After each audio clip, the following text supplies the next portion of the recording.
Bonsoir à toutes et à tous, Franck à l'antenne, je suis accompagné de Gauthier. Bonsoir Franck, bonsoir à toutes et à tous.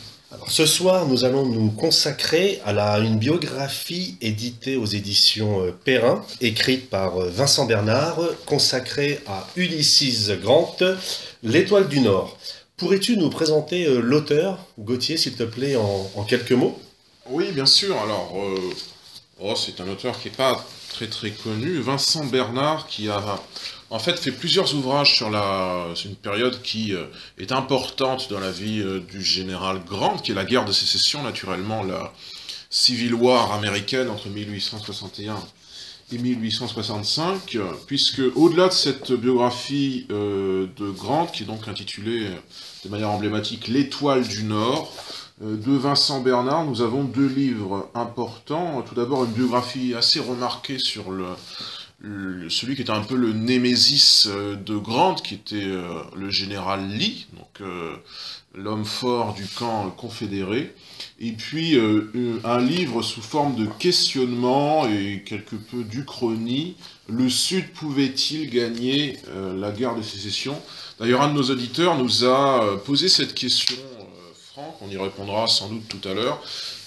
Voilà les deux grands livres de Vincent Bernard, qui est en fait un spécialiste reconnu d'histoire militaire. Hein. C'est pas tout à fait un historien classique, c'est plutôt un historien des guerres et des armées. Très bien, merci Gauthier. Alors, ce soir, Grant, comme on l'a dit, Grant, qui fut Grant? Grant est né dans une modeste masure de bois. Il fut ballotté par la vie comme peu d'autres. Il a une personnalité qui est à la fois ordinaire et extraordinaire. Grant ne se livre que par ses actes et il échappe surtout à tout archétype creux. Alors Gauthier, ce soir, nous allons essayer de suivre les différentes vies de Grant. Différentes vies, car Grant, avant d'être ce général de l'armée du Nord, le président de la République américaine, il fut avant tout un enfant timide et effacé de l'Ohio. Il fut également fermier, malhabile du Missouri, employé obscur de l'Illinois. Mais il est aussi un cavalier émérite de West Point, un soldat courageux lors de cette guerre du Mexique, le reconstructeur de l'Union. Mais que dire également du fiancé transi, du mari fidèle et du père aimant, de l'ami indéfectible, quand s'oppose à lui le Grant, indolent, dépressif et alcoolique. Naviguant entre les plus sombres doutes de l'échec et les plus glorieux sommets du succès, entre la notoriété héroïque et les tréfonds de l'opprobre, le destin d'exception du général Grant constitue une trace profonde et unique dans l'histoire des États-Unis, dont il incarne la destinée singulière. Alors pour commencer, je voudrais citer un ami, le général Sherman, qui disait « Pour moi, Grant est un mystère, et je crois qu'il est un mystère pour lui-même ». Alors ce soir, nous allons essayer de percer ce mystère en commençant par nous attarder quelques instants sur le contexte familial et social du général Grant. Alors Grant, à la fin de sa vie, il a dit une phrase que j'ai retenue, qui m'a un peu indiqué la marche à suivre pour traiter de son cas, si je puis dire. Voici ce qu'il écrit à la fin de sa vie. « J'ai peu lu de vie de grands hommes, car les biographes se font une règle de ne pas en dire assez sur cette période formatrice de la vie. Ce que je veux savoir, c'est ce qu'un homme a fait quand il était enfant. » Alors Grant débute sa vie le 27 avril 1822 dans une brinque-ballante masure de bois, louée 2 $ par mois, dans le tout jeune état pionnier de l'Ohio, sur la berge de la rivière du même nom. Il est issu d'une famille de la classe modeste, pour ne pas dire très moyenne, voire un petit peu pauvre quand même, malgré tout. Alors ce qui est intéressant dans le parcours de Grant, c'est de s'attarder quelques instants sur la figure de son père, figure qui l'a profondément marqué. Alors grand-père, il s'était forgé une jeunesse particulièrement difficile, car il a vécu, lui, le père de Grant, dans une extrême pauvreté. Il a vécu à la limite du dénuement, il a été abandonné. Mais il a, au cours de cette traversée du désert, nourri, le papa de Grant toujours, un sens aigu du travail et de l'effort et du gain. Mais en corollaire, il avait développé une violente aversion pour ce qu'on appelle, Gauthier, les vices sudistes, présentés comme amollissant le corps et l'esprit, à savoir le tabac, l'alcool et l'esclavage. Mais ce qui est intéressant, et Vincent Bernard, l'auteur, poursuit là-dessus, il explique que l'institution de l'esclavage, dans l'esprit du père de Grant, elle était perçue non pas comme une atteinte aux droits des Noirs de vivre libres et égaux, mais bien plutôt comme un vice instillant la paresse chez le maître en le déchargeant des dures obligations du labeur quotidien. Oui, effectivement, c'est une situation qui est à mettre certainement dans le contexte de son époque. Effectivement, on la trouverait raciste, elle est raciste d'ailleurs factuellement, on la trouverait raciste de manière contemporaine, mais à l'époque c'était relativement normal, voire assez avancé de penser comme ça, puisque l'opinion majoritaire, après tout, c'était la conservation de l'esclavage, y compris dans une partie du corps républicain qui voulait y aller progressivement dans l'abolition. Naturellement, la question du rapport avec les Noirs, la question du rapport entre le Nord et le Sud, même avant la guerre de sécession, est omniprésente dans ce livre, dans cette biographie de Vincent Bernard, et elle fait s'exprimer Grant, notamment dans le cadre de ses mémoires, en fait. Grant a rédigé des mémoires qui sont finalement le principal matériau historique pour comprendre quelle était la vie de cet homme, y compris dans ses contradictions, puisque tu l'as laissé entendre en filigrane, Franck, la carrière de Grant, la situation sociale de Grant n'a pas été monolithique du début à la fin de sa vie, hein, il s'est progressivement enrichi, mais la carrière de Grant elle-même n'a pas été uniforme, puisque, en fait, on y reviendra, il y a trois grands aspects dans sa carrière. En fait, à la sortie de West Point, on reviendra sans doute sur West Point, donc il fait West Point, il est très rapidement pris dans la guerre américano-mexicaine, à partir de 1844, et là, pendant 3 ou 4 ans, il devient l'homme en vue de la toute jeune armée américaine, qui alors est une petite armée. Ensuite, en fait, il retourne à la vie civile pendant plusieurs années, et il revient aux honneurs à la faveur de cette guerre civile, la guerre de sécession, à partir de 1861. Ce qui fait que Grant, tout de même, a une carrière assez miraculeuse, puisqu'il parvient à la présidence, bon, de ce qui n'est pas encore naturellement la première puissance du monde à l'époque, hein. On n'est pas du tout dans ce contexte-là, c'est le Royaume-Uni bien sûr, mais enfin, il parvient à la présidence des États-Unis en 1869, après, somme toute, avoir grandi dans une famille assez pauvre, en tout cas quand il était enfant. Son père devient en fait un petit notable politique hein, quand il est adolescent. En tout cas, il grandit dans une famille pauvre, il commence une carrière dans l'armée, mais il démissionne et il quitte l'armée pendant 4 ou 5 ans. On peut penser, Franck, que son destin ne devait pas être automatiquement aussi glorieux qu'il ne l'a été au final. Non, bien évidemment, comme beaucoup de personnages historiques, la guerre est un accélérateur de l'histoire, elle change les carrières, elle change les destinées, elle change elle change les ambitions. Ce qui est important de comprendre chez Grant, c'est qu'il vit en fait dans une famille aux sympathies progressistes, sans pour autant tomber dans l'abolitionnisme des années suivantes, et notamment de cette guerre civile américaine ou guerre de sécession en Europe. Mais ce qui est intéressant dans la jeunesse de Grant, c'est que très tôt, lorsqu'il fréquente les modestes écoles du voisinage, qui étaient entretenues, il faut le savoir, par souscription des habitants, c'est des écoles où se côtoient à la fois les enfants et même des adolescents, voire même des jeunes adultes, parfois en une classe unique. Ce qui est intéressant de remarquer et de noter, c'est que dès le départ, très tôt, on remarque plusieurs choses chez Grant. Déjà, il n'y brille pas particulièrement dans le cadre des études. Il est qualifié par ses professeurs et ses camarades de lent et sûr dans son travail. Mais en même temps, on remarque chez lui un côté modeste qui le signale à la fois comme une personnalité à part. On le dit taciturne, réservé, et on le dit également très influencé par le caractère maternel. Alors ça, c'est quand même assez étonnant qu'on dise de lui qu'enfant ou adolescent, il a été influencé par le caractère maternel, parce que par la suite de sa très très longue carrière hein, de militaire, d'homme politique, on en reparlera, Grant n'évoquera quasiment jamais sa maman, que ce soit dans les entretiens avec des journalistes, et même dans ses mémoires, il ne lui accorde quasiment aucune place.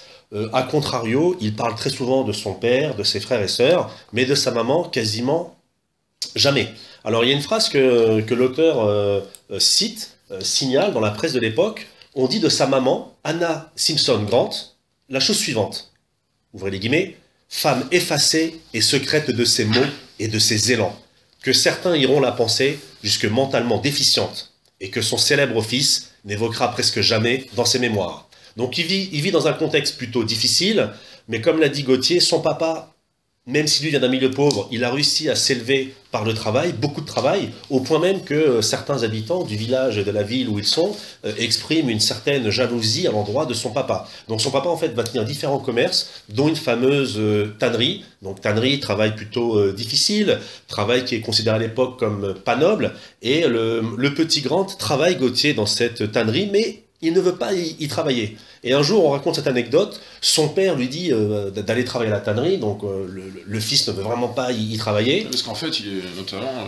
c'est très trivial, il est gêné par les odeurs fortes de la tannerie. Il revient plusieurs fois sur ce point dans ses mémoires. Et donc, il ne veut pas travailler dans cette tannerie, et vient un incident avec son père. Son père lui dit, tu vas travailler, tu vas faire ce que je te demande.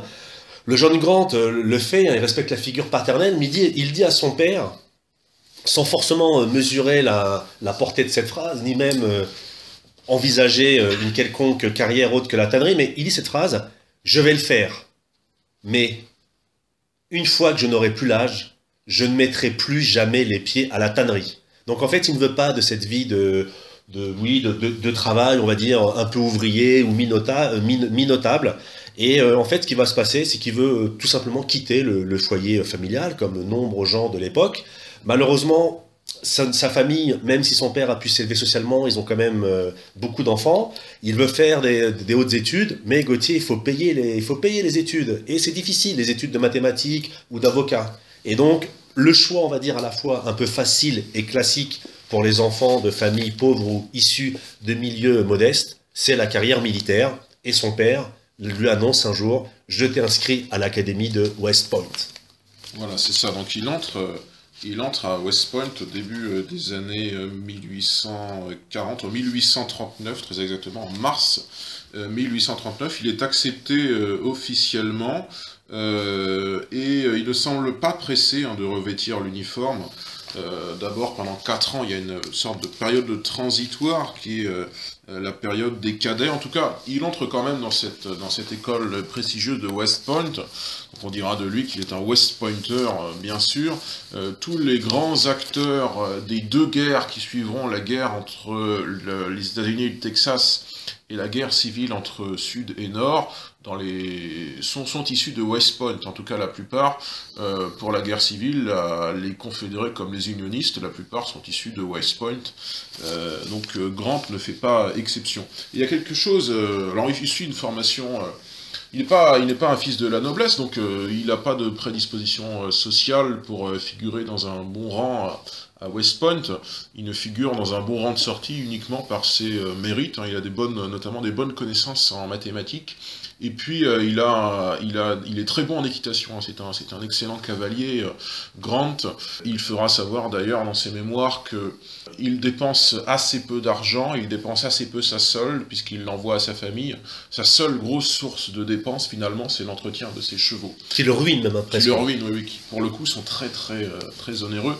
Ça montre, bien sûr qu'il prend soin de ses chevaux, mais qu'il est aussi un excellent cavalier.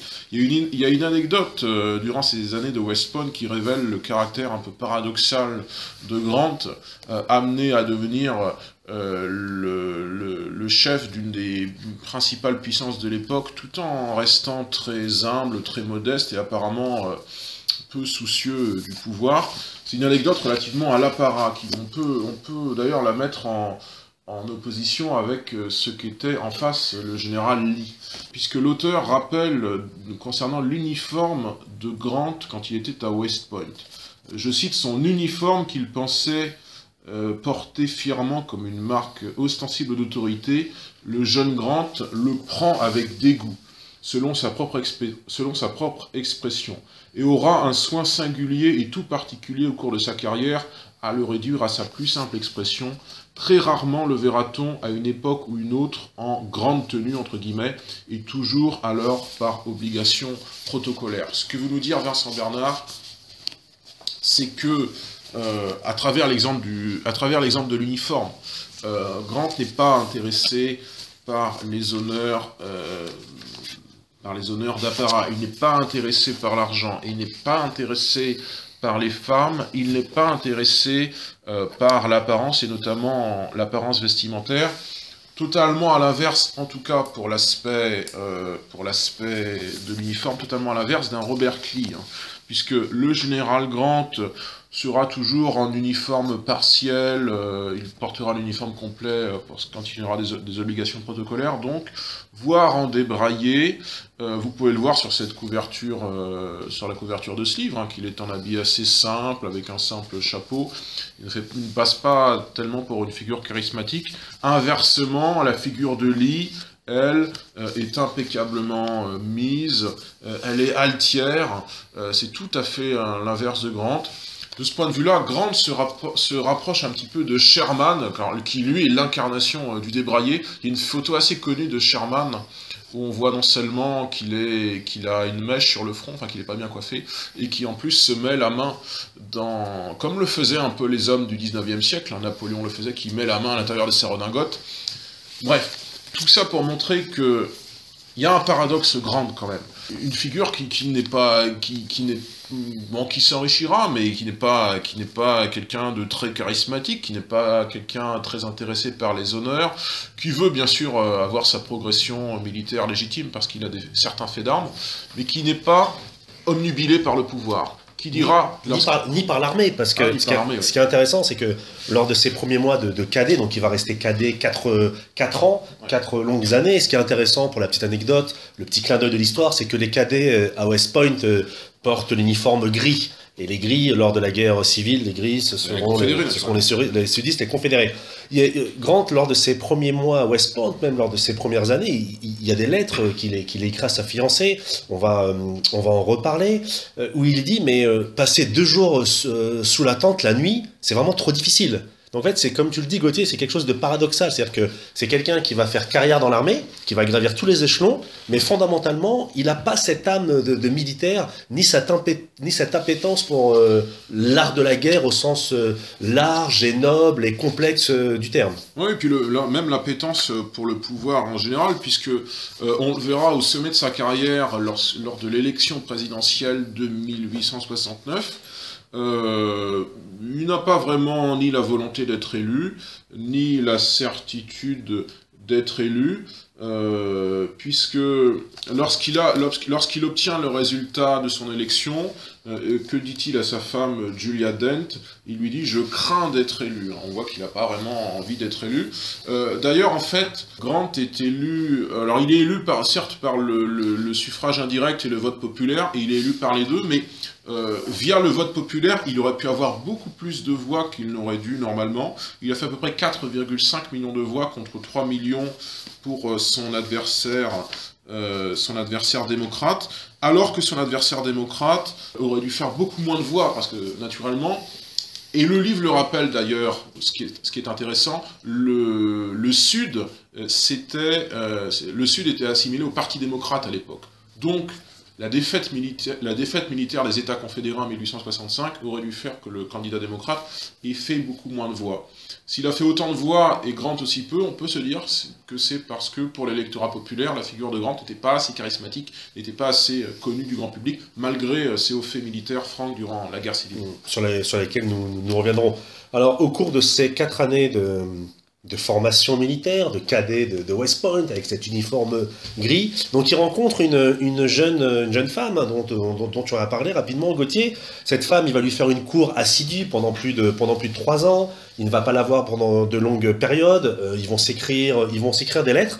Et ce qui est intéressant, c'est que le papa de sa fiancée, surnommé le colonel Dent, ne cache pas son mépris pour la condition militaire et la vie de garnison promise à sa fille si elle épousait un officier. Alors, on en reparlera sûrement, mais on va faire un petit focus rapide. C'est que la future belle famille de Grant est une famille, disons-le, qui a des plantations, qui est esclavagiste. Et donc, dans ce futur conflit qui se prépare... C'est la fameuse plantation de Whitehaven. C'est ça. Dans ce futur conflit qui se prépare, disons-le clairement, la famille Dent est plutôt pro-confédéré, pro-sudiste, alors que Grant, sans être encore une fois un abolitionniste absolu, et nous y reviendrons, est plutôt pour le Nord et pour cette union en fait entre tous les États américains. Donc, ce qui se passe à West Point, il s'ennuie, il gravit un petit peu les échelons. Il arrive à être repéré de ses de ses officiers instructeurs, de ses officiers supérieurs, mais fondamentalement, il n'aime pas la vie militaire, au point qu'il dira, après ce long été 43, donc là ils sont partis en manœuvre pendant plusieurs mois, l'auteur nous dit « Grant ne verra plus jamais la vie militaire avec les yeux pleins d'espoir et de fierté du jeune cadet de West Point ». Donc quelques années à peine après son entrée dans la vie militaire, ses illusions tombent parce que les bivouacs, la vie de camp n'est pas faite pour lui, mais il y a aussi des intérêts, Gauthier, disons-le clairement, des intérêts sociaux. Être officier dans cette jeune nation américaine peut avoir des avantages, et à l'époque, Grant, il reste dans l'armée à la fois pour ne pas vivre sous la contrainte, on va dire, paternelle et familiale, et également pour avoir ce statut social, et l'armée lui offre aussi un salaire tous les mois. De toute façon, être officier à l'époque, vous imaginez bien, dans un pays comme les États-Unis, être dans les premiers officiers, c'est quasiment s'assurer dans les années à venir d'avoir un rôle politique national. Et on trouve des tas de collègues, ou d'ennemis d'ailleurs, enfin de collègues de Grant durant la guerre contre le Texas et la guerre contre la Confédération, qu'on retrouvera ensuite comme ministre ou comme président, parce que tout simplement être officier de l'armée américaine à l'époque, dans un pays qui est dans une phase pionnière, qui est dans cette course littéralement vers le Far West, c'est-à-dire ce qu'il y a le plus à l'ouest du Mississippi, jusqu'à la côte pacifique, être officier à l'époque, c'est vraiment une mine d'or pour accéder à des responsabilités politiques importantes. Et donc Grant, Grant devient cadet de West Point, donc il est diplômé, etc. Et là s'engage un conflit avec un État voisin. Gauthier, est-ce que tu peux nous en dire un petit peu plus? Oui, c'est le conflit avec l'État du Texas. En fait, au terme de ses études à West Point, Grant est affecté à une caserne militaire, ce qui est normal. Donc c'est la caserne des Jefferson Barracks dans le Missouri. On est en septembre 1844. Et Jefferson Barracks, à l'époque, c'est le plus grand camp militaire dans l'Ouest. Il est commandé par le colonel Kearny. Alors Grant s'entend bien avec ce dernier, mais et on voit ce paradoxe du personnage qui est assez... On se demande s'il n'est pas dépressif, même un peu parfois. Grant a beau bien s'entendre avec Kearny, il envisage déjà, c'est la première fois, de quitter l'armée en vue d'une possible carrière dans l'enseignement. Forcément, la paye sera moins bonne et il n'y a pas cette possibilité d'ascension sociale. C'est un des paradoxes du personnage. Et profitant de ses permissions, il rend visite à la famille de son ancien camarade West Pointer, puisque tu ne l'as pas dit, Franck, mais je le précise. Julia Dent, en fait, c'est la sœur d'un de ses camarades West Pointer, donc il se fiance avec la sœur d'un de ses collègues de West Point. Et la volonté d'une nouvelle vie qu'affiche alors Grant, celle éventuellement de rejoindre l'enseignement, est contrainte par une guerre qui se fait jour, effectivement, tu l'as dit Franck, entre les États-Unis et le Mexique, relativement à la situation de contrôle du Texas. Alors l'unité de Grant est alors déployée en Louisiane, au sein de l'armée d'observation du major général Taylor, Zachary Taylor, et c'est le début de ce qu'on appelle la guerre américano-mexicaine qui éclate en 1846. À ce moment-là, l'armée fédérale, donc l'armée américaine, envahit le Mexique, et Grant prend part à différents combats, dont Vincent Bernard nous fait un récit assez précis, jusqu'à l'anecdote. Il y a plusieurs anecdotes qui sont intéressantes, notamment on y reviendra, l'anecdote de ce clocher, le clocher de Chapultepec, on y reviendra dans quelques minutes. Et donc Grant prend part à plusieurs batailles importantes, la bataille du Resaca de la Palma, en septembre 1846 la bataille de Monterrey, durant laquelle il montre ses qualités de cavalier émérite. On vous disait en tout début d'émission que Grant était doué pour l'équitation. Il le montre d'autant plus à Monterrey qu'il reste à cheval sans se démonter malgré les tirs ennemis. Il reste à cheval parce qu'il doit tout simplement porter une dépêche. Alors Taylor, qui commande l'unité de Grant, gagne différents combats contre les Mexicains. Taylor devient très populaire dans l'armée.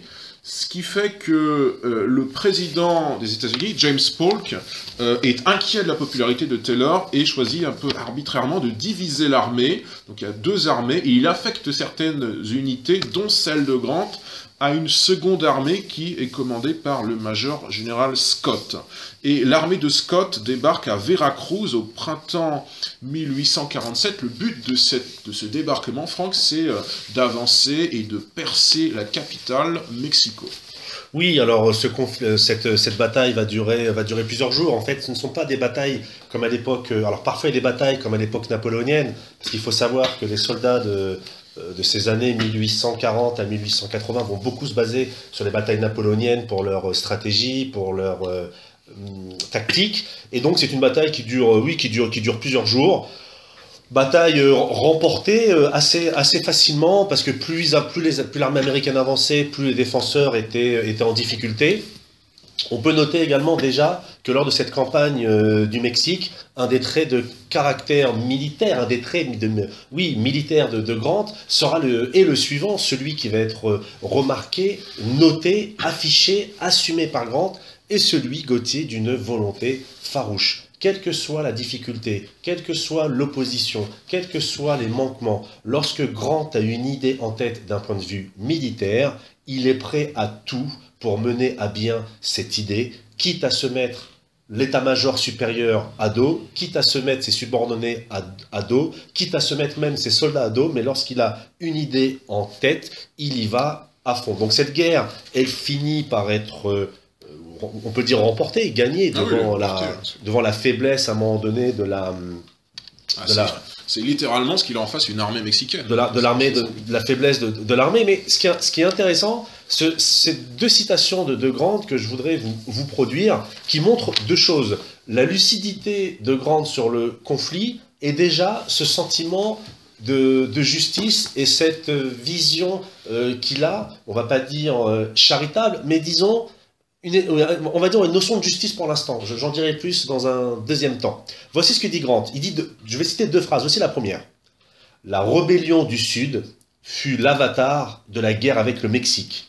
Nations et individus sont punis de transgression.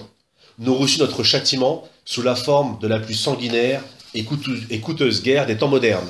Cette phrase, Grant la dira dans un deuxième temps de sa carrière. Pour lui, la guerre de sécession était une punition de la guerre du Mexique. Oui, ça c'est une citation de ses mémoires en 1883. Il croit que la guerre, c'était la guerre de sécession, c'est une immanence, une punition divine. Et voici ce que dit Grant précisément sur la guerre du Mexique. Grant analyse la guerre du Mexique avec hauteur et recul, d'un point de vue militaire et aussi politique. Conflit injuste et prédateur, impie même, écrira l'agnostique, provoqué sciemment contre une puissance plus faible. Son déroulement militaire même découle de calculs politiques et de la crainte de voir émerger un général trop victorieux, susceptible de devenir un adversaire politique. Ça rejoint ce que tu disais, Gauthier. Effectivement, ça c'est pour la guerre de sécession, donc 15 ans plus tard. Et la guerre du Mexique. Et la guerre du Mexique, bien sûr. Concernant l'épisode un petit peu anecdotique du clocher dont on vous parlait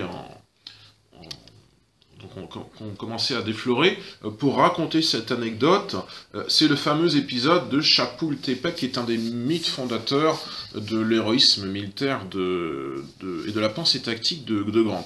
En fait, Grant arrive dans cette ville, et pour maximiser l'effet de ses troupes, il choisit de monter un obusier dans le clocher d'une église, ce qui ne devait pas être très simple, parce que ça pesait naturellement des centaines de kilogrammes. Il monte un obusier au sommet du clocher, et de cette manière, il tire la meilleure position tactique possible pour bombarder les troupes mexicaines. Naturellement, cette anecdote, il la raconte largement dans ses mémoires. Et pour revenir plus strictement à l'avancée des opérations militaires, donc en septembre 1847, l'armée américaine entre finalement dans la capitale, Mexico, et les Mexicains acculés sont bien obligés de demander une trêve, naturellement.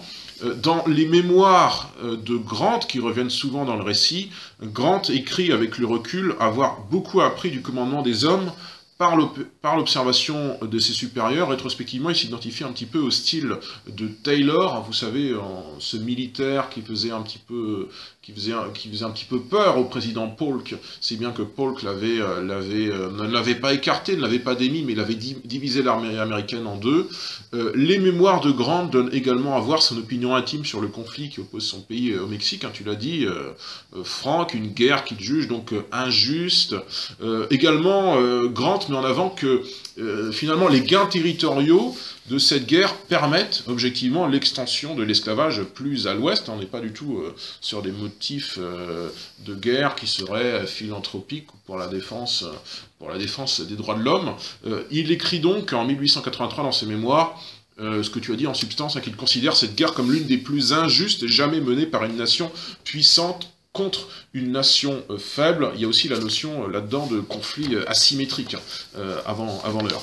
Grant analyse même la guerre de sécession, tu l'as dit, hein, comme une punition, une sorte de punition immanente. Et au terme de cette guerre contre le Mexique, Grant est affecté à différentes unités, hein, il va beaucoup voyager, sa femme s'en plaindra, lui-même, Grant, ne sera pas très heureux de tout cela, ce qui contribuera sans doute d'ailleurs à le détacher de l'armée, à faire qu'il démissionne quelques années plus tard.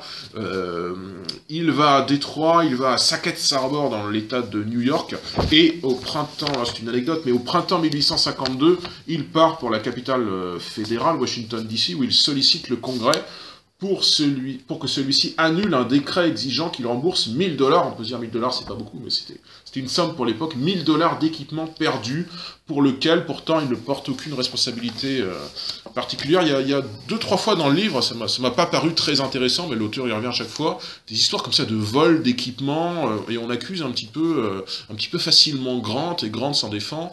C'est un petit peu c'est des anecdotes, mais bon, ça revient un petit peu souvent dans le... En fait, ce qui est intéressant de noter, c'est que très souvent Grant sera un peu accusé de différents maux, mais là aussi, nous y reviendrons lors de cette guerre civile américaine. Ça ne dérange pas de payer, mais il montre qu'il est honnête, que c'est pas lui qui a volé les équipements, quoi. Alors, comme tu l'as dit, après ce conflit du Mexique, où il apprend justement son métier, où il se fait justement remarquer comme un bon cavalier, donc après plus de 3 longues années, il retrouve sa fiancée, il se marie. Et là, anecdote révélatrice, lors de ce mariage avec Julia Dent, sa famille ne vient pas. Seule une sœur de Grant est présente au mariage.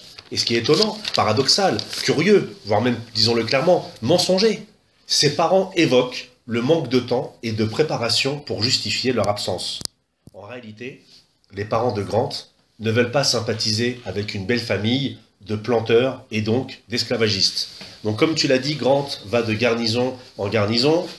Il supporte mal l'autorité de ses chefs, qu'il assimile à une espèce de tyrannie, voire même de démission. Il se pose encore la question de la démission, mais pour lui, voilà, il est homme, ils vont avoir 4 enfants. Il pense également à subvenir aux besoins de sa famille. Mais dans ses lettres, ça ressort. Il le dit clairement, je n'en peux plus de mon chef. Or, lorsqu'on réfléchit, lorsqu'on regarde un tant soit peu le contexte, le code militaire de l'époque, Grant n'était pas vraiment victime d'humiliation, c'était simplement l'application stricte et étroite du code militaire, mais il n'avait pas d'entorse à la règle. Grant réfléchit et il finit par démissionner de l'armée. Et là, il y a une vraie traversée du désert qui va durer 7 ans, qui va durer de 1854 à 1861. Ah oui, en fait, pour revenir juste un petit peu en arrière, il y avait une vraie lassitude de Grant, parce que il était ballotté de camp à camp dans un pays immense où par ailleurs il n'y avait pas tous les moyens de transport qui existent à l'heure actuelle. Songez que juste avant qu'il ne démissionne vers 1853, par exemple, Grant est envoyé à Fort Vancouver dans l'Oregon. Donc l'Oregon, c'est à l'extrême ouest, je pense même à l'extrême nord-ouest du pays. Et pour cela, il ne peut pas prendre le train, il est obligé de passer par l'isthme du Panama, en Amérique centrale, complètement au sud. Or, la traversée est difficile. En plus de ça, il y a une épidémie de choléra. Ça surajoute à la lassitude de Grant, qui a beau être promu capitaine à l'été 1853 et ensuite être assigné à Fort Humboldt en Californie, et lassé, tu le dis, Frank quitte l'armée en 1854. Il faut aussi dire que, en plus de cette lassitude, il y a un facteur qui a joué, c'est que le commandant de Fort Humboldt, le lieutenant-colonel Buchanan, qui avait été informé de l'ébriété occasionnelle de Grant à la table des officiers, on reviendra sans doute au rapport de Grant avec l'alcool, Buchanan avait été informé de cette ébriété occasionnelle, propose à Grant qu'il démissionne de l'armée pour qu'il évite la cour martiale. Et Grant accepte le 31 juillet 1854. Son père a beau intervenir auprès du secrétaire à la guerre, Jefferson Davis, pour annuler cette démission. Franck, ça ne fonctionne pas. Et comme tu disais, c'est le début d'une traversée du désert de 7 ans. Et petit cadeau du destin, Jefferson Davis sera le futur président de la Confédération. Exactement, c'est un acteur du sud des États confédérés d'Amérique. Donc, durant cette période, nous allons dire différentes choses. Donc c'est une période sur le plan familial qui est heureuse, ils ont plusieurs enfants, mais sur le plan économique, la période est plutôt difficile, il n'a plus sa solde de l'armée, il doit trouver du travail, et même si sa belle famille l'aide, notamment son beau-père, en lui prêtant un terrain, en lui aidant à construire sa maison, les rentrées d'argent ne se font pas de manière régulière et de manière conséquente. Donc Grant devient un fermier. Alors il n'est pas franchement abolitionniste, hein, mais il commence son travail de fermier, il le plante, il s'essaye, et il dit même dans une lettre à un de ses amis, je cite, « Pour quiconque entendra parler de moi dans 10 ans, ce sera en tant que vieux fermier missourien accompli. » Malheureusement pour lui, il n'est pas très bon fermier, pas plus qu'il est doué dans les affaires. Donc l'activité agricole n'est guère florissante. Il se pose la question de revenir chez ses parents, et pire, il se pose même la question, Gauthier, de retravailler dans la tannerie paternelle. Mais finalement... Alors qu'il détestait ça. Alors il hésite, il se lance également dans la vente de produits divers et variés, il s'associe avec un ami, avec un cousin de sa femme, notamment dans la vente de produits locaux, dans la vente de produits fabriqués essentiellement et exclusivement avec du cuir, mais bien évidemment, pour reprendre l'expression de Vincent Bernard, Ulysses Grant n'a pas la bosse du commerce. Donc toutes ces entreprises diverses et variées de commerçants, de fermiers, d'agriculteurs, aucune de ces activités ne lui permettent de subvenir correctement à ses besoins. Et ensuite, Gauthier, se passe quelque chose qui va changer sa vie. C'est l'appel de Lincoln de septembre 1861 pour lever 75 000 volontaires pour 90 jours. Retenez bien, pour seulement 90 jours, au début, c'est temporaire, afin de combattre la rébellion. Ouais, c'est le deuxième accélérateur de sa carrière, après une guerre à chaque fois. Après la guerre contre le Texas, la guerre contre ce qu'on appelle à l'époque les rebelles, hein, qui sont des États qui contestent le pouvoir de Washington, qui seront le noyau des futurs États confédérés d'Amérique. La Confédération, les gris, les confédérés, c'est la guerre de sécession. Les Américains disent la guerre civile, hein, qui est entre 1861 et 1865, le plus important conflit que connaîtra les États-Unis, en tout cas en nombre de morts. Hein, c'est plus de 600 000 morts. Et il me semble d'ailleurs qu'on a du mal à savoir exactement combien il y a eu de morts à ce conflit, tellement il a été important. Songez que les Américains, durant la Deuxième Guerre mondiale, essentiellement entre début 1942 et 1945, ne perdront que 130 000 soldats. Ils en perdent donc 4 fois plus durant la guerre de sécession, alors que le pays est 3 fois moins peuplé, hein, à peu près 40 millions d'habitants contre 130 millions dans les années 1940. C'est une guerre très importante, la guerre de sécession, même si je me faisais la remarque tout à l'heure, Franck, que finalement, ça n'a pas la même importance dans la mémoire collective américaine que ce que pourrait être la Deuxième Guerre mondiale pour la France. Je m'explique. En France, c'est évident que on peut être neutre, mais soit on est pétainiste, soit on est gaulliste. On ne peut pas être les deux, on ne peut pas être les deux en même temps, et vous ne verrez jamais de reconstitution historique de bataille entre pétainistes et gaullistes. Déjà, il n'y en a pas eu déjà aussi. Oh, bah, il y a quelques opérations quand même à Dakar. Oui, d'accord, mais on voit qu'il n'y a pas cette réconciliation, cette reconstruction des mémoires. Aux États-Unis, si, en tout cas partiellement bien sûr, mais on voit des reconstitutions historiques entre tunique grise et tunique bleue. Et on voit que les États-Unis, alors peut-être par le melting pot, hein, c'est à discuter, c'est pas le débat d'ailleurs, mais peut-être que, mais cette nation a réussi à se reconstruire des décennies après. Mais la guerre de sécession reste quand même une plaie tête béante dans l'histoire américaine. Au-delà des opérations militaires, c'est aussi une prodigieuse avancée sur le plan technique. Ce livre, il revient d'ailleurs assez précisément avec ses innovations, notamment ses cuirassés militaires impressionnants, les Ironclads, qui sont utilisés contre la Confédération. Or, les Confédérés en possèdent eux aussi, mais naturellement, leur armée est moins forte. Si je devais, je pense que tu seras d'accord avec moi, Franck, si je devais différencier en gros les deux systèmes, Confédération et Union, je dirais que l'Union, bien sûr, est un peu plus peuplée, hein, même je crois à peu près 2 fois plus peuplée. C'est surtout, c'est pas seulement le nord, c'est aussi les bassins industriels du pays, tandis que la Confédération, c'est une puissance essentiellement rurale et agricole. Pour autant, même si la Confédération est à peu près 2 fois moins peuplée que les États-Unis, et que son armée est plus petite, plus populaire aussi, elle a un grand potentiel militaire qui lui permet de résister pendant 4 ans, de contrôler des ports, de contrôler des nœuds ferroviaires. Hein.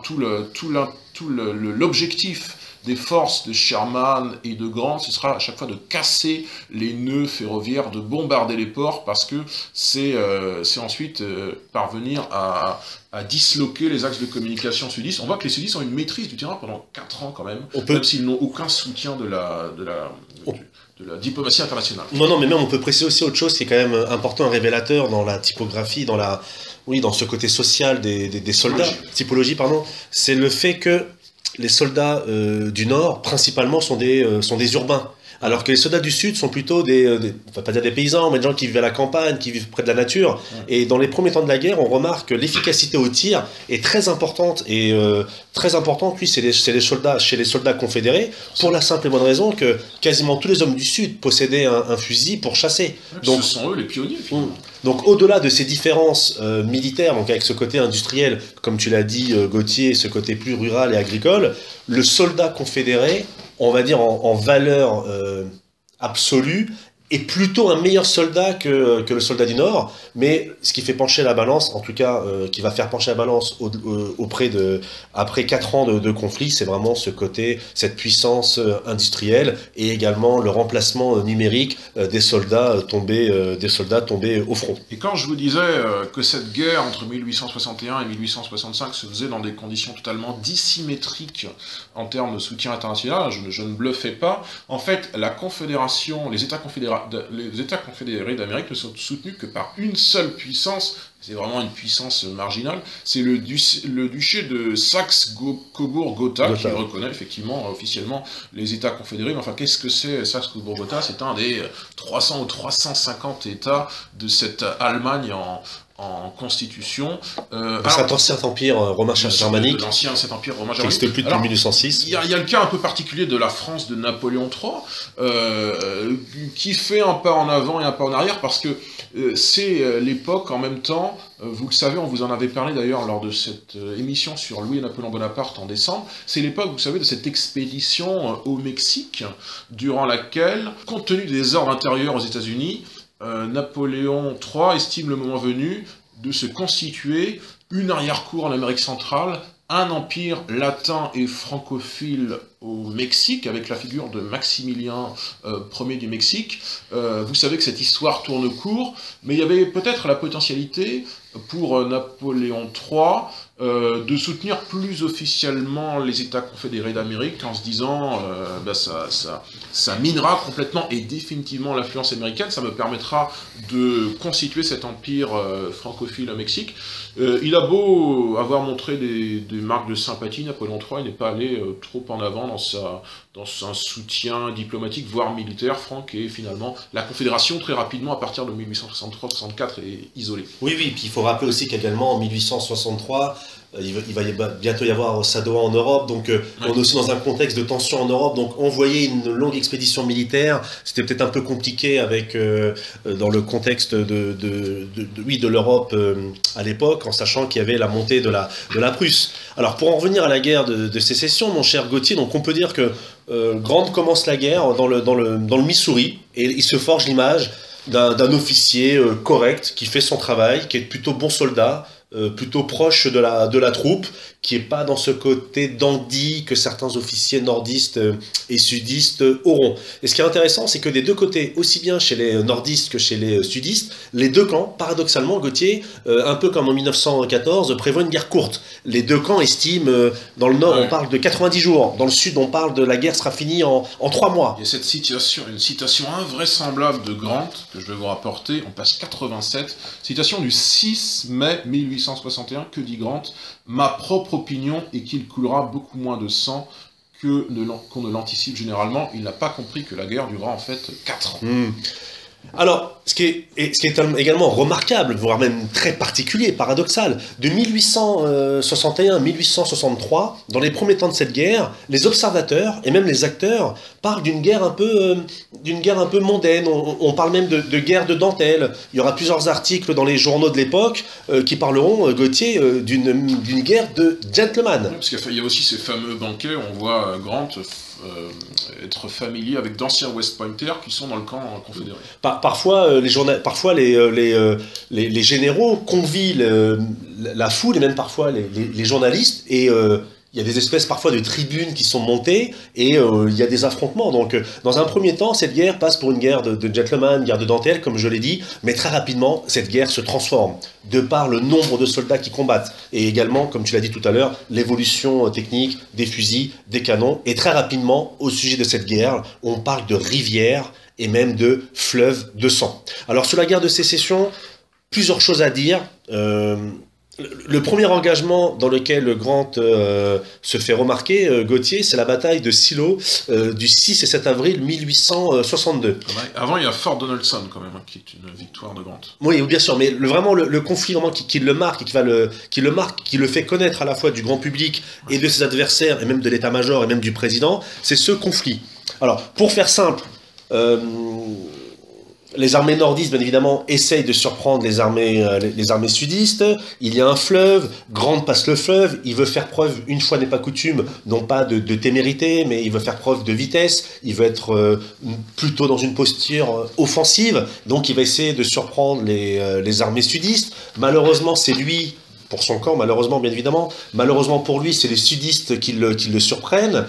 Un conflit s'engage, les forces nordistes parviennent tant bien que mal à passer le fleuve, et en fait au final la bataille elle est gagnée grâce à la ténacité de Grant, mais surtout à celle de ses soldats. Mais devant les pertes, devant les manœuvres avant la bataille, je vous ai dit, passer ce fleuve sans attendre le soutien des armées qui se situaient à sa droite et à sa gauche, il subit les critiques de la presse. On lui dit que Grant, on le fait remarquer à Grant qu'il a été imprudent, qu'il a perdu beaucoup trop d'hommes. Ses subordonnés aussi lui reprochent une mauvaise exécution dans la gestion de la bataille. Et au final, il est, disons-le clairement, il est mis sur la touche. On le retire du théâtre des opérations parce que le président, à l'époque, devant l'avalanche de critiques, il ne peut pas se permettre, alors comme quoi l'opinion publique a son mot à dire, il ne peut pas se permettre de garder un général de premier plan aussi critiqué. Et donc, suite à cette première bataille, on le retire du théâtre d'opération. On peut le dire clairement, il n'y a pas de ville de Limoges, mais il est plus ou moins limogé, c'est-à-dire qu'il n'est plus sur le théâtre d'opération, il devient un administrateur. Oui, bien sûr, il devient un administrateur, alors que la guerre n'est pas finie, elle va encore durer 2 ans, et c'est une guerre très sanglante, c'est une guerre aussi très moderne dans l'ensemble de ces manifestations, elle préfigure un peu une guerre totale finalement, y compris avec une dimension de guerre psychologique. Moi j'ai relevé 2 éléments dans les 2 différents camps. Dans le camp sudiste confédéré, on pratique ce qu'on appelle les rebel yells, c'est-à-dire les cris rebelles. En fait, les soldats confédérés, pour s'annoncer, pour menacer et intimider les troupes de l'Union, avant de passer à l'attaque, elles hurlent, et ça permet comme ça de fragiliser psychologiquement l'ennemi, c'est ce qu'on appelle les rebel yells. Et puis du côté de l'Union, des tuniques bleues, après cette bataille de Shiloh en avril 1862, Grant gagne un surnom intéressant, Unconditional Surrender, reddition inconditionnelle.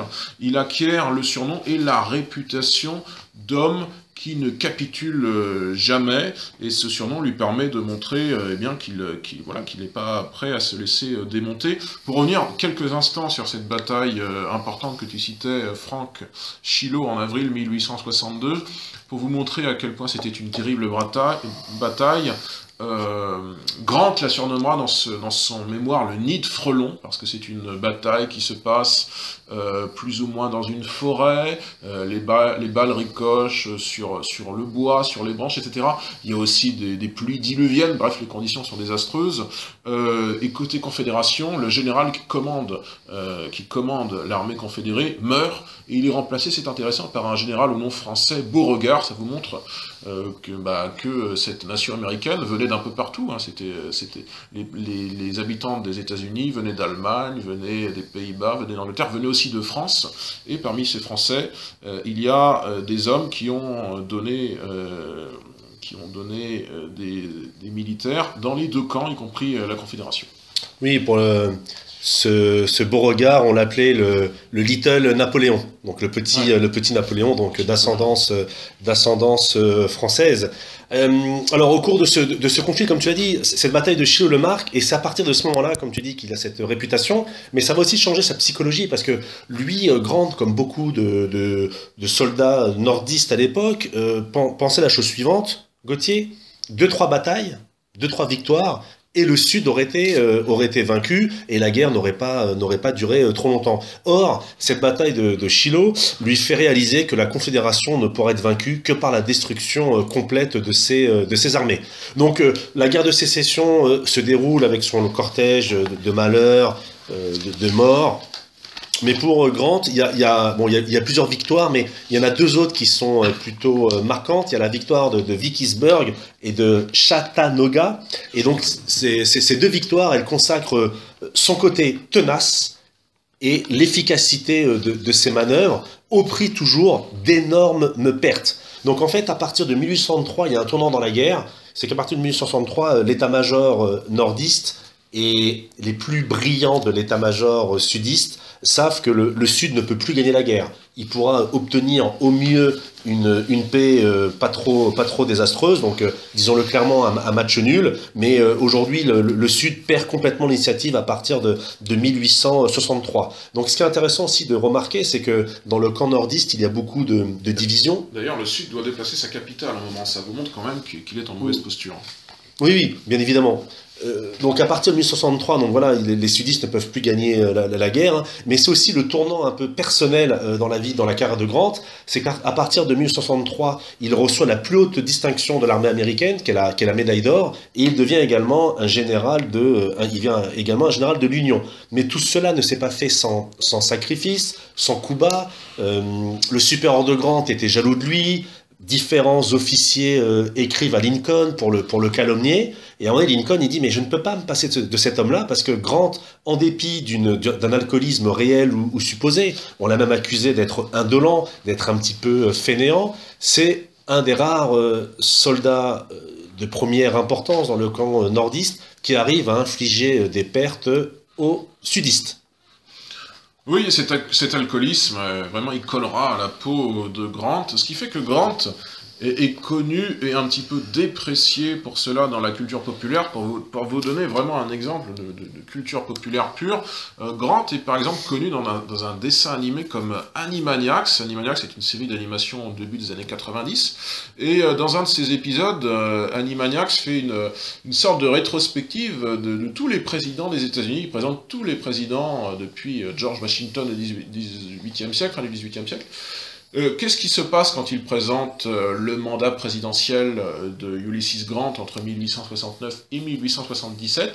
Il présente un petit personnage animé qui se renverse une bouteille de Bourbon sur sa redingote, parce que à la fois il est alcoolique et à la fois il est maladroit, et à la fois il est braillard, puisqu'il se met en colère. Ça vous montre quand même l'image, y compris dans un dessin animé, que peuvent avoir plus d'un siècle après, une image peu flatteuse, effectivement, Franck, un homme comme Ulysses Grant. Un homme qui pourtant aura, et a toujours, un gigantesque mémorial, mausolée très monumental, le plus haut des États-Unis. Le plus haut, effectivement, des États-Unis.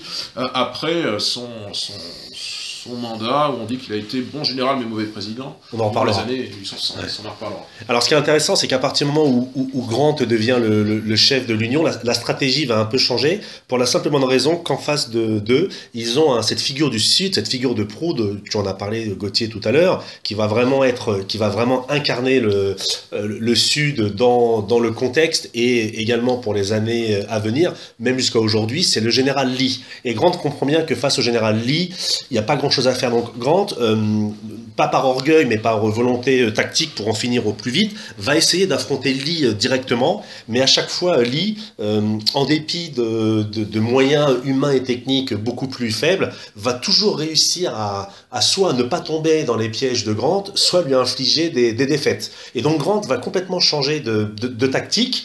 Et ce qui est intéressant, c'est que le changement de tactique de Grant à l'horizon 1864, Gauthier, me fait penser à la tactique que les coalisés européens utiliseront contre Napoléon Bonaparte. Ça va être la chose suivante. C'est-à-dire que comme les coalisés ne pouvaient pas battre Napoléon, que vont-ils faire?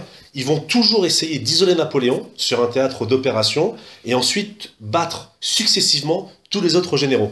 Donc Grant, il va s'occuper plus ou moins d'essayer de bloquer Lee dans des conflits plus ou moins de seconde importance, pendant que les autres généraux sudistes se fronteront aux autres généraux nordistes. Et en fait, cette technique, cette stratégie remporte quand même des succès, parce que, pour la simple bonne raison que Lee a beau gagner des batailles et même vraiment infliger de sérieux revers tactiques et stratégiques à Grant et au CI de Grant, quasiment tous les autres généraux sudistes perdent des batailles.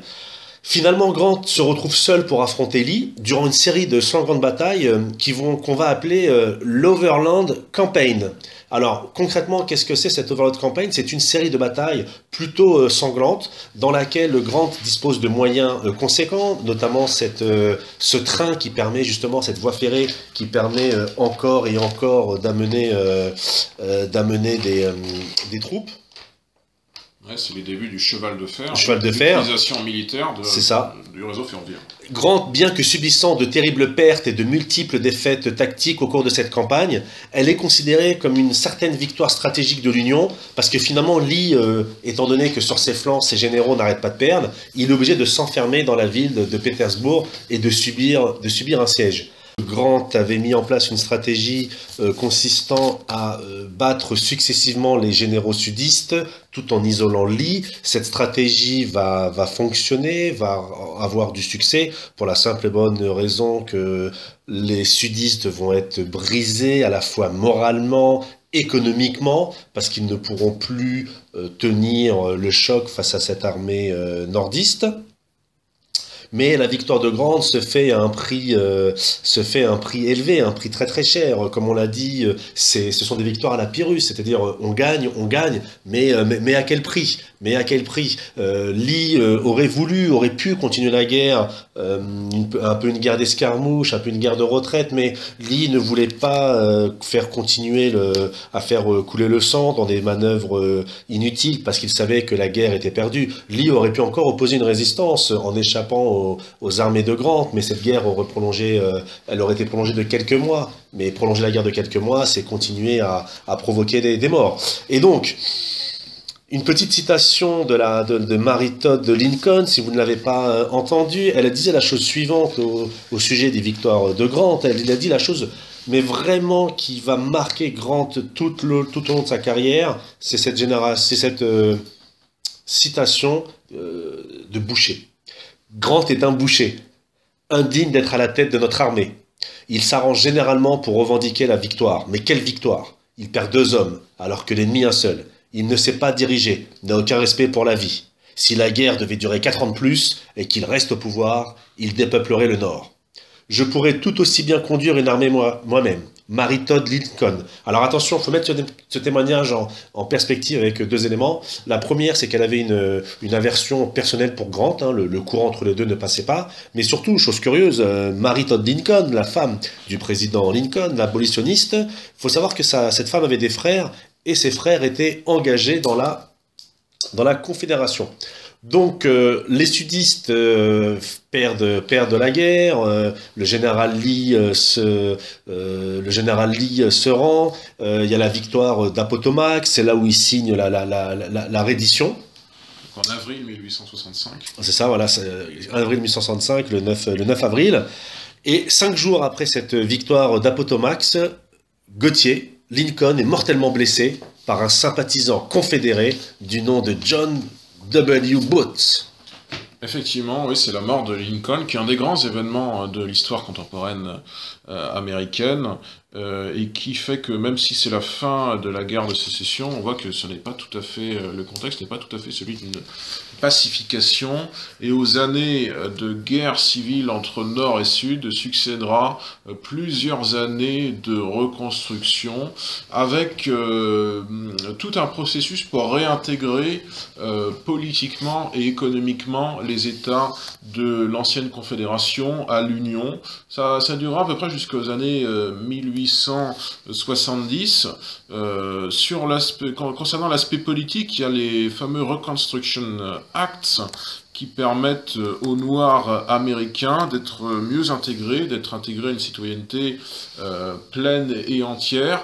C'est un processus qui est assez long, qui suscitera bien sûr des rancœurs vis-à-vis de Dixie, hein, le Sud rebelle, et qui gardera toujours un esprit indépendant vis-à-vis de Washington et de l'État fédéral en général.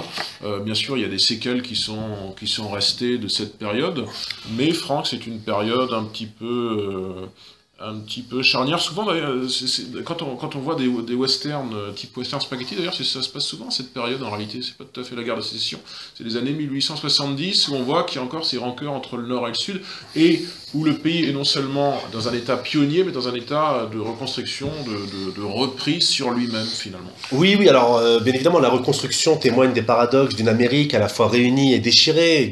La guerre civile est achevée, le Nord est victorieux, mais il est soucieux de tourner une page sanglante et de reprendre sa marche vers son destin particulier. Et ce qui est amusant, c'est qu'on retrouve Grant qui passe de général à 4 ans plus tard président des États-Unis. Et justement, donc, le Sud, lui, est ruiné, est résigné, mais il arbore toujours fièrement les stigmates de sa lutte avortée et de sa cause perdue, cherchant à reconstituer, au détriment des populations noires affranchies, les oripeaux de son paradis perdu. Alors, bien évidemment, cette reconstruction est une période douloureuse parce que les rancœurs sont là, les vexations également, des occupants, hein, comme disaient les sudistes sont là, mais je voudrais revenir très rapidement sur 3 événements de la guerre de sécession dont on parle de peu, très rapidement. La première, c'est une décision que Grant prendra lorsqu'il est justement administrateur.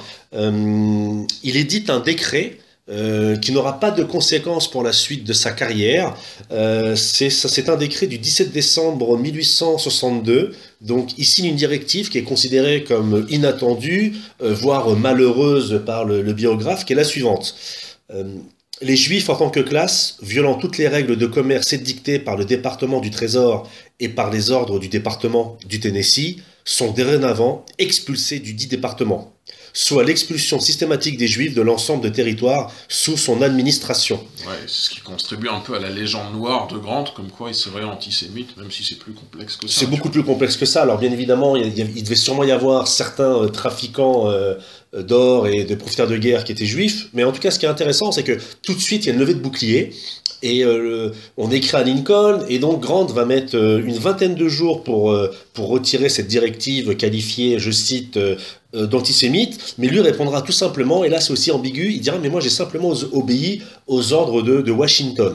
Mais en tout cas, fin de histoire close, dans le sens qu'il y aura quelques accusations sur lui d'antisémitisme, mais elles ne seront pas, disons, marquantes, et elles ne perdureront pas. Le deuxième point important dans cette guerre de sécession dont on parle le peu, c'est les Copperheads.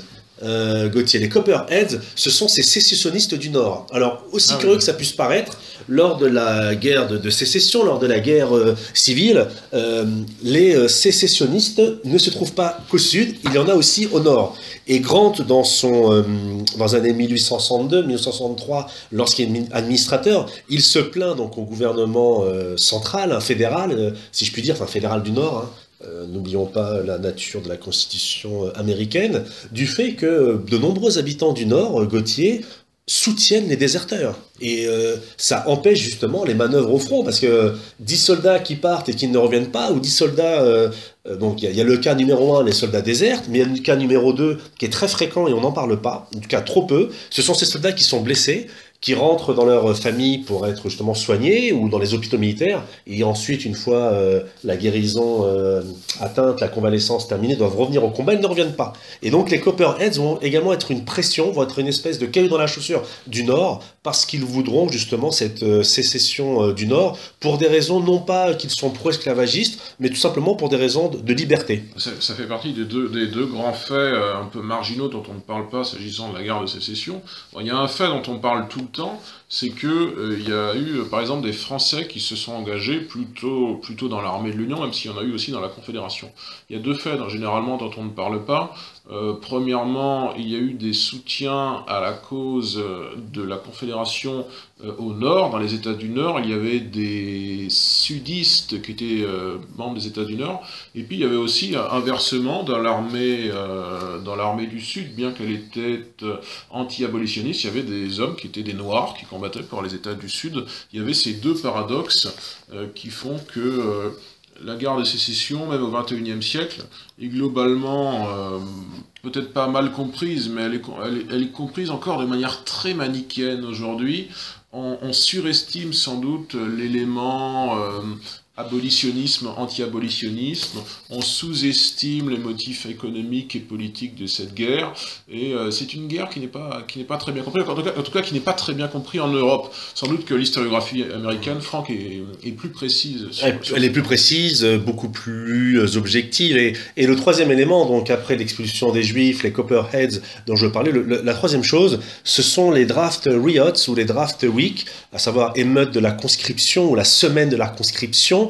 Ces violentes émeutes en fait de New York qui se déroulent durant 3 jours, donc du 13 au 16 juillet 1863, après l'adoption par le Congrès des États-Unis de nouvelles lois sur la circonscription. Donc ces émeutes vont être très violentes, des émeutes dont on qualifie qu'elles sont les plus violentes. Donc pendant 3 jours, en fait, New York est à feu et à sang, des bâtiments sont détruits, des blancs sont lynchés, des noirs sont lynchés, des policiers, des militaires sont lynchés, et l'ordre revient, tant bien que mal, après une reprise en main de la ville, et on en voit un peu une partie de ces émeutes à la toute fin du film de Gangs of New York.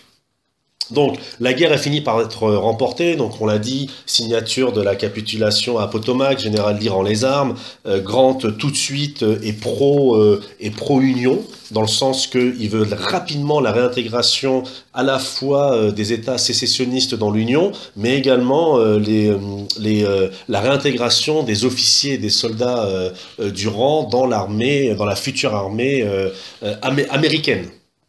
Et il dira plus tard que cette guerre a été remportée après beaucoup d'efforts et de sacrifices, et il écrit « Il est moins facile de sortir d'une guerre que d'y rentrer ». Donc Grant est auréolé de la victoire, il est invité partout, il augmente également sa manne financière sans forcément être un prévaricateur ou un profiteur. Il bénéficie tout simplement d'un traitement de faveur exceptionnel parce qu'il est le grand artisan de la paix, lui qui fut le général sanglant, le boucher du Nord comme on l'a appelé. Et la vie américaine, donc en fait, elle se poursuit écartelée entre certains qui veulent... en fait, à la fin de la guerre de sécession, pour faire simple, il y a 3 tendances, Gauthier. La première tendance, c'est celle de Grant et du président. Elle est la suivante, c'est on fait la paix, on pense nos blessures ensemble et on avance. Le président Andrew Jackson. Voilà. La deuxième tendance est une tendance chez le Nord à vouloir écraser le Sud, à les humilier, à les contraindre en leur faisant payer la reconstruction, en interdisant les cadres de l'armée confédérée à servir dans la nouvelle armée. Et la troisième tendance, donc celle du Sud, qui est en fait la tendance rebelle à ne jamais accepter le nouvel état de fait qui vient de se passer, de se positionner avec cette guerre de sécession. Donc Grant en fait devient un homme très très important, et même s'il n'est pas Gauthier Grant dans cet organigramme officiel de l'État et du gouvernement américain, il est un personnage vraiment très très important, à tel point qu'à l'époque on le considère comme le deuxième ou troisième personnage de l'État. Oui, c'est un personnage qui, au sortir de la guerre, est suffisamment important de par ses hauts faits militaires, et puis la notoriété aussi qu'il a acquis, malgré certaines légendes noires, pour devenir un homme politique en vue, ce qui fait qu'il sera candidat, alors peut-être candidat un petit peu malgré lui, mais il sera tout de même candidat pour le Parti républicain à l'élection présidentielle de 1869. C'est toute la partie du livre qui s'appelle explicitement, à partir de la page 230 à peu près, Executive Mansion, qui revient sur cette période de la vie de Grant, 2 mandats successifs de 4 ans à la Maison-Blanche, jusqu'en 1877, avec, on déflorait un petit peu l'anecdote en début d'émission, une élection un petit peu au doigt mouillé. Il n'y a pas de sondage d'opinion à l'époque, et on ne sait pas très bien quelle sera l'issue de l'élection. Il y a un adversaire démocrate contre Grant, dont on suppose qu'il fera des voix. Finalement, c'est Grant qui gagne l'élection. Il le gagne au scrutin populaire, 4,5 millions de voix, et il le gagne au niveau des délégués. Alors là, c'est une période un petit peu différente par rapport à la guerre, parce que Grant, durant les 2 guerres, guerre contre le Texas et guerre contre le Sud, avait accumulé finalement un certain nombre de hauts faits militaires. C'est un petit peu différent parce que son gouvernement est miné par des problèmes de corruption, et puis Grant, finalement, Franck, c'est plutôt un commandant militaire qu'un commandant civil. Le commandement des hommes et l'art de gouverner, ça n'est pas la même chose. Disons que Grant va être pris malgré lui dans des affaires de corruption. Alors, ce qui est paradoxal, c'est qu'en 8 ans, il ne sera jamais pris la main dans le sac. Mais pourquoi? Pour la simple et bonne raison que c'est un homme profondément honnête. Malheureusement, des membres de son gouvernement et des proches collaborateurs tremperont dans diverses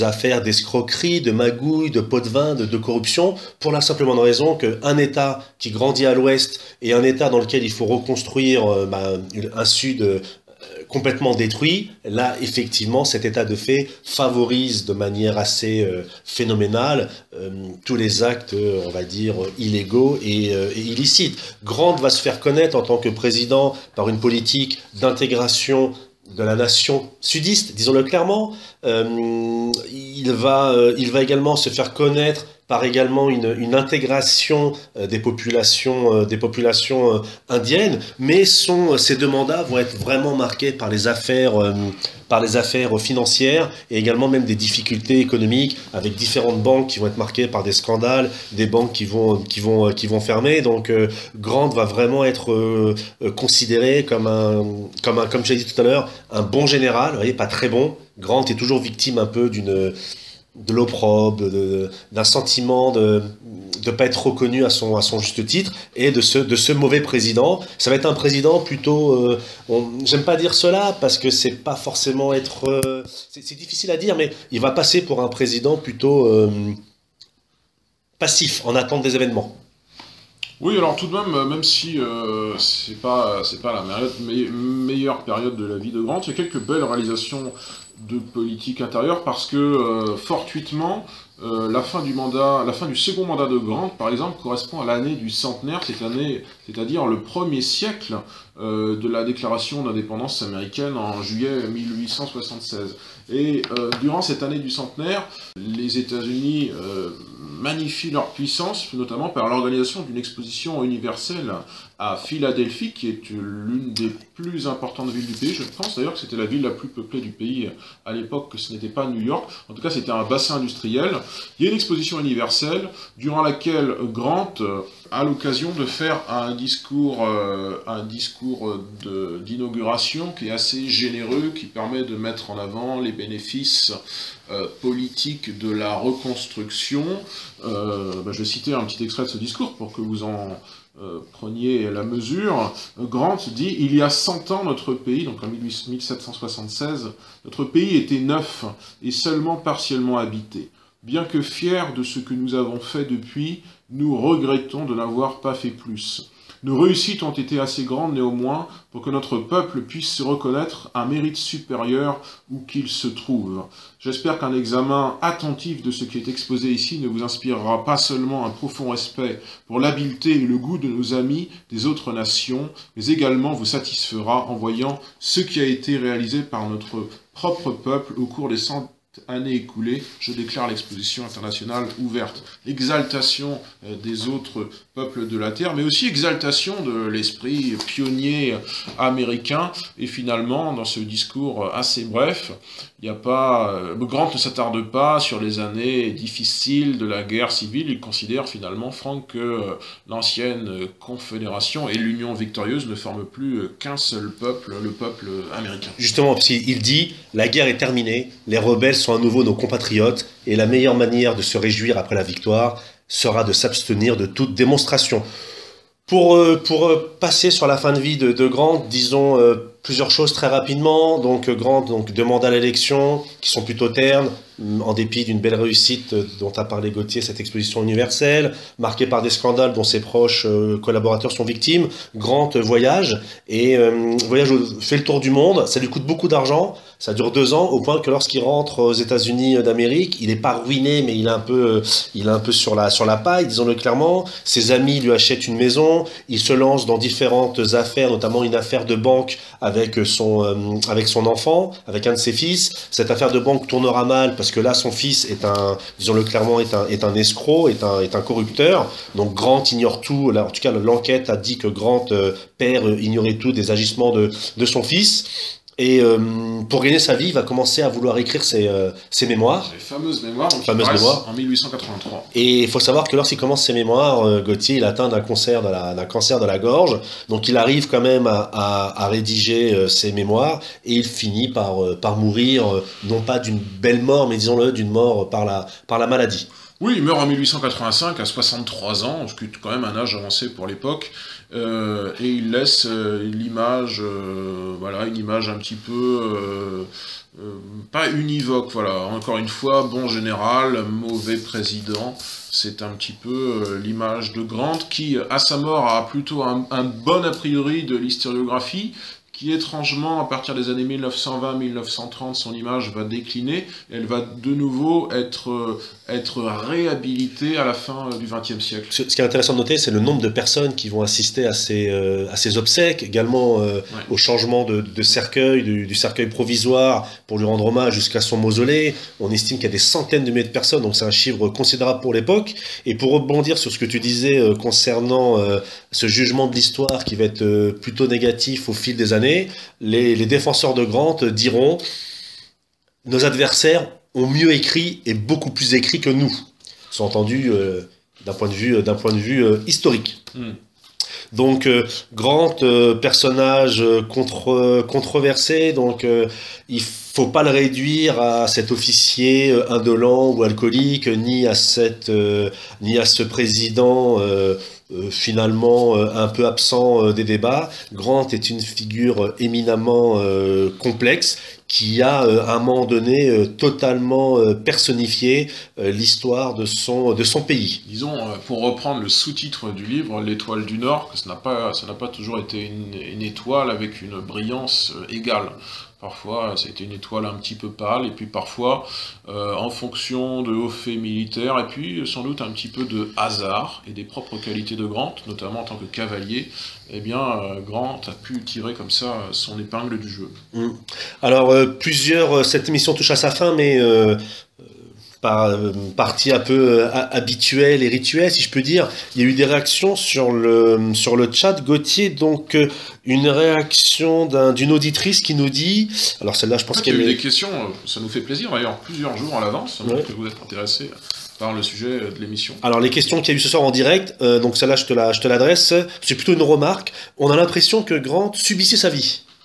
Bah oui, on se demande parfois si, peut-être d'ailleurs, éventuellement en fonction de l'alcool, il n'était pas un peu dépressif à certaines périodes de sa vie. Il y a eu comme ça plusieurs périodes, 2 ou 3 périodes, où il a voulu changer complètement d'orientation, arrêter ce qu'il faisait pour aller dans l'enseignement, pour reprendre sa tannerie. Et finalement, les événements historiques, les événements de la grande histoire l'ont un peu rattrapé par le col et l'ont permis de gravir les échelons, effectivement, parfois un petit peu malgré lui. Oui, moi aussi j'ai l'impression qu'il a subi sa vie. En fait, Franck, on se faisait, dans une discussion informelle il y a quelques jours, le comparatif entre Grant, en toute proportion gardée, hein, entre le général Grant et le général Boulanger, y compris en termes de ressemblance physique, ça c'est le hasard, mais c'est des gens qui comme ça ont un peu subi leur vie. Alors certes, le général Boulanger a fini mal, puisque après avoir pensé gagner politiquement sur le plan des idées, il n'a pas gagné et s'est suicidé, ça n'est pas le cas de Grant du tout, mais c'est des gens comme ça qui étaient à la fois très ambitieux, je pense, et en même temps pas forcément à la hauteur de leurs ambitions, sans doute un petit peu dépressifs de caractère, subissant leur vie plus qu'ils ne la conduisaient en fait, cette existence. Oui, puis on peut dire même que Grant, lui, il a été 2 fois président, ce qui est d'un des plus grands pays du monde, alors que Boulanger... Oui, là, c'est vraiment toute proportion gardée, mais alors c'est vrai que la ressemblance physique a sans doute joué dans notre comparaison. Mais surtout le côté, ce que tu dis, subissait, c'est-à-dire que lorsque tu dis qu'ils les deux avaient de l'ambition, il n'y a pas ce côté ambition à la Napoléon ou à Louis XIV, c'est-à-dire qu'il n'y a pas le même moteur. Alors, mais... autre question, Gauthier, quels étaient les centres d'intérêt de Grant? On n'en a pas parlé. On a du mal à savoir. En fait, il était bon en mécanique, en mathématiques. Ça, il s'était distingué dans ses disciplines à West Point, donc entre 1839 et 1844. On l'a dit plusieurs fois, il était bon à cheval, il avait des qualités à cheval, d'où ses succès durant la guerre... Les deux guerres. À partir de la guerre contre le Mexique, j'ai pas l'impression qu'il y avait tant de centres d'intérêt que ça. En fait, on n'en a pas parlé beaucoup, mais c'était un père très aimant. Par exemple, il aimait beaucoup s'occuper de ses enfants. C'était pas du tout un homme distant comme pouvait l'être, à l'inverse, un Robert Lee, qui était une figure beaucoup plus altière, encore une fois, beaucoup plus inaccessible et majestueuse. On a l'impression que, parfois, paradoxalement, Grant, c'est un petit peu un type ordinaire, un type en retrait. D'ailleurs, il y a, dans les pages centrales du livre, dans les photographies et les dessins, il y a une peinture intéressante qui nous montre un peu ce Grant en retrait. C'est la peinture The Peacemakers, qui est une peinture, je crois, de 1868, et qui nous montre la fin de la guerre de sécession, avec notamment Lincoln qui discute avec les figures principales de l'Union. Et on voit Grant sur ce tableau, alors fortuitement il est au centre du tableau, mais en fait on voit qu'il est en retrait. Lincoln et les principales figures sont assis sur des chaises, lui il est assis sur une sorte de banquette complètement en retrait. Il est observateur, il est acteur, mais il est acteur plutôt passif, et on dirait que c'est un peu un type ordinaire malgré lui au centre de l'histoire. On essaiera de la mettre sur le site en post-production. C'est une très belle photo en plus. Une très belle tableau, et même la position de sa jambe, il y a un côté... j'en foutiste, mais je suis là sans être là. Ouais. Alors, il y a une autre remarque d'une auditrice. Alors, celle-ci, je vais répondre si tu veux bien. La personne nous dit je suis étonné de la polémique sur l'esclavage avec Lee quand on sait que Grant était esclavagiste. Alors, deux remarques. La première, c'est que Grant n'était pas esclavagiste à proprement parler. Sa femme avait des esclaves, bien évidemment, de par sa famille sudiste. Grant a également eu un esclave de la part de son papa, qui l'a affranchi assez rapidement. Donc on ne peut pas dire que Grant est un esclavagiste d'un point de vue du système ou des idées politiques. Par contre, il avait des idées sur les populations noires ou nègres, pardon, pour reprendre le mot, qui sont les suivantes. Donc tout ce que je dis là, je cite l'auteur, hein, qui lui-même produit des citations, des extraits de lettres. Voici ce que dit Grant, par exemple, lors de la reconstruction de l'armée. J'ai recommandé que le président devrait être autorisé à lever 20 000 troupes de couleur en cas de nécessité. Mais je ne recommande pas l'emploi permanent des troupes de couleur, parce que notre armée de temps de paix devrait être la plus efficace et plus petite possible. Et en temps de paix, je pense que l'artillerie utilisée en tant qu'école de formation sera plus efficace si composée exclusivement de blancs. Donc effectivement, on peut pas, cette polémique sur Lee, elle est étonnante quand on connaît la position des généraux nordistes. On peut également citer John Sherman, sénateur de l'Ohio et frère du général Sherman. Le général Sherman étant par ailleurs un des bras droits de Grant et un de ses meilleurs amis. Pardon, je vais aller un petit peu vite. Voici ce que dit John Sherman. J'admets que les nègres ne sont pas assez intelligents pour voter, mais à quel point sont-ils plus ignorants que la population blanche illettrée du Sud. Donc ça, c'est la phrase d'un sénateur nordiste dont le frère général a combattu dans les armées du Nord pour l'abolition. Donc en fait, cette histoire de droit civique des populations noires, et un peu, oui, c'est un peu la cerise sur le gâteau ou l'arbre qui cache la forêt, d'autant plus quand on connaît l'histoire américaine par la suite, peut-être que nous en reviendrons dans une émission, lorsqu'il va y avoir les lois raciales. Donc le Nord a combattu pour abolir l'esclavagisme pratiqué par le Sud, mais les lois raciales qui vont interdire aux Noirs de s'asseoir sur le même banc que les Blancs dans les bus, par exemple, avec des parties réservées aux Blancs et aux Noirs. Je me rappelle d'une anecdote assez révélatrice lors de la sortie du film Autant n'emporte le vent à Atlanta. En 1939. Voilà, la bonne dont j'ai oublié le nom dans le film, qui joue, la bonne en fait, qui est jouée par une actrice noire assez forte, qui est qui est l'espèce de femme de chambre de Scarlett O'Hara. Lorsqu'elle vient à Atlanta voir la première représentation du film, la femme est interdite de rentrer dans le cinéma à cause des lois raciales. Donc je pense qu'il faut que certains mettent de l'eau dans leur vin et surtout regarder les choses comme elles sont. Voilà, il y a peut-être eu l'abolition décrétée, mais il faut voir vraiment ce qui s'est passé par la suite. Oui, il faut dire que la ségrégation raciale, elle dure jusqu'aux années 1960. Ce livre a un mérite, incidemment, il a bien des mérites, ne serait-ce que peut-être pas de réhabiliter Grant, mais de mieux faire connaître cette figure. Il a un mérite aussi, ce livre, c'est qu'il montre que jusqu'à cette heure, finalement, le Parti démocrate, qui actuellement est le parti des minorités ethniques, hein, hispaniques, afro-américains, c'était le parti des Blancs du Sud. Hein. Les démocrates étaient majoritaires dans le sud des États-Unis.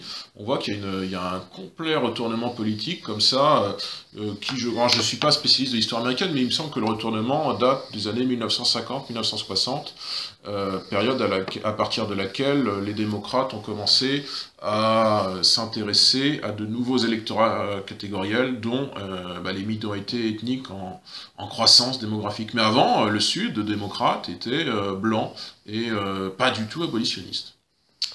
T'as d'autres questions ? Moi, je n'ai pas reçu de questions. Alors, il y a une question sur les Juifs, je crois, mais on a répondu partiellement. Oui, donc en fait, voilà, c'est juste un décret qui est paru dans un contexte où il y avait des prévaricateurs, enfin là, 1862. Voilà, rien de particulier. Alors, il y a une autre question qui avait été posée. Quel a été le plus grand stratège de la guerre de sécession ? Alors, sans nul doute, Gautier est le plus grand stratège de la guerre de sécession. Je pense qu'on l'a dit, redit, ça se comprend dans l'émission. C'est le général Lee. Général Lee, vraiment tacticien hors pair, meneur d'hommes, à la fois, c'est vraiment l'aristocrate du Sud dans toute sa splendeur, mais également très aimé de la troupe. Et il y a la bataille de Chancellorsville, qu'on considère comme la bataille parfaite. C'est le surnom que lui a donné l'historiographie américaine, la bataille parfaite de Lee, où en fait, celui-ci étant en minorité face à une armée qui est beaucoup plus forte. Et pour surprendre l'adversaire, il va diviser ses forces beaucoup plus nombreuses et attaquer l'ennemi simultanément pour faire croire à l'ennemi qu'ils sont beaucoup plus nombreux et beaucoup plus forts. Donc cette stratégie était risquée parce que diviser ses forces quand on est minoritaire face à un ennemi plus fort, c'est dangereux. Mais cette stratégie a été payante. Donc non, Lee a vraiment été le grand général de la guerre de sécession. Et certains spécialistes de stratégie, de tactique, notamment Vincent Bernard dans d'autres livres et articles écrits en collaboration, un des historiens explique que si Lee avait été général en chef des armées du Nord, poste qui lui avait été proposé tout au début du conflit, mais celui-ci avait dit et déclaré je ne peux pas me battre contre ma patrie, même si celle-ci est beaucoup plus faible. Parce que je suis virginien et je vais me battre pour mon camp. Beaucoup estiment, en tout cas certains estiment à tort ou à raison, donc là c'est un peu d'histoire-fiction, que si Lee avait été à la tête des armées du Nord, de par sa science de la stratégie et son talent de meneur d'hommes, la guerre aurait duré 6 mois. De toute manière, même si la guerre n'a pas été immédiatement totale, elle a vraiment été totale à partir de 1862-1863, mais effectivement, en 1861, on se combattait un petit peu à demi-mesure. Comment est-ce qu'un État indépendant comme les États confédérés d'Amérique, avec sa propre capitale, sa propre monnaie, sa propre administration, son propre gouvernement, comment un État comme ça aurait-il pu résister pendant 4 ans avec 2 fois moins d'armées et quasiment pas de centre d'industrie. Certes, ils avaient la puissance agricole, comment ils auraient pu résister et former un État à part entière s'ils n'avaient pas eu l'excellence militaire à un homme contre 2. Et ça, c'est en grande partie l'œuvre d'un homme comme le général Lee, un petit peu aussi l'œuvre politique d'un Jefferson Davis, qui était le président de cette éphémère confédération. Qui a su insuffler beaucoup d'énergie au Sud aussi. Oui, voilà, il y a eu il y a tout un charisme en plus de l'excellence militaire de Lee, qui fait que même un siècle et demi après, la Confédération les États confédérés d'Amérique sont encore connus par les gens. Le drapeau de Dixie est connu, l'aventure de l'épopée de la guerre de sécession sont connues. Il n'y a pas tellement d'États comme ça qui ont duré 2, 3, 4, voire 10 ans, qui sont connus. Hein. Il y en a eu des dizaines d'États comme ça qui ont tenté de se former depuis l'Antiquité, depuis Palmyre contre l'Empire romain. Il y a des dizaines d'exemples comme ça, le Biafra et les différentes républiques soviétiques, enfin les petites républiques populaires. Voilà, et c'est pas parce elles ont duré quelques mois, quelques années, qu'elles sont aussi connues, par exemple, que les États confédérés d'Amérique. Donc ça montre bien le potentiel militaire et l'excellence tactique de cette petite puissance, et c'est largement le fait d'un homme comme Robert Lee. Effectivement, sans doute, je ne sais pas quel était l'intitulé de la question, mais c'était vraiment le stratège. Le stratège par excellence de cette guerre civile qu'est la guerre de sécession. Il n'y a plus de questions sur le chat et on avait pas reçu d'autres questions. Voilà, bon, c'est quand même pas mal de questions, 5 ou 6 questions. Merci pour vos différentes interrogations sur Ulysses Grant.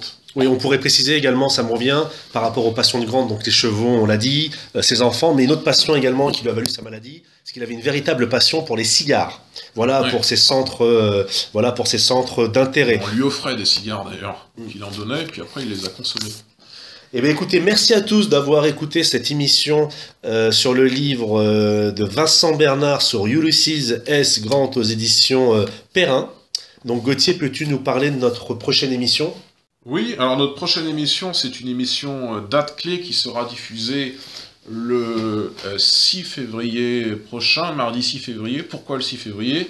C'est en référence au 6 février 1934, les émeutes anti-parlementaires devant le Palais Bourbon, les émeutes de Paris du 6 février 1934, avec les ligues nationalistes notamment. Il n'y avait pas que les ligues nationalistes, d'ailleurs il y avait les communistes de l'Arak notamment. Et puis au-delà des ligues, il y avait également les Croix de Feu. Bref, on reviendra sur cette c'est pas simplement une soirée, hein, c'est toute une période de l'entre-deux-guerres, ce qu'on appelle la montée des périls et cet affrontement à la fois politique mais aussi dans la rue, parce qu'il y a eu une quinzaine de morts ce jour-là, entre, pour résumer à grands traits, républicains et puis nationalistes de tous bords, Action française, Croix de Feu, etc. On reviendra donc sur les émeutes du 6 février. En général, quand on parle du 6 février, on n'a pas besoin de préciser l'année, parce qu'on voit tout de suite de quelle époque et de quelle année ça parle. Alors on précise que ça ne sera pas une émission en direct, mais l'émission sera quand même diffusée le 6 février. Gauthier, merci beaucoup, merci à vous chers auditeurs et auditrices, et on vous dit au 6 février 2018 pour parler du 6 février. Voilà, merci à tous chers auditeurs, et à mardi prochain. À mardi Franck. À mardi Gauthier.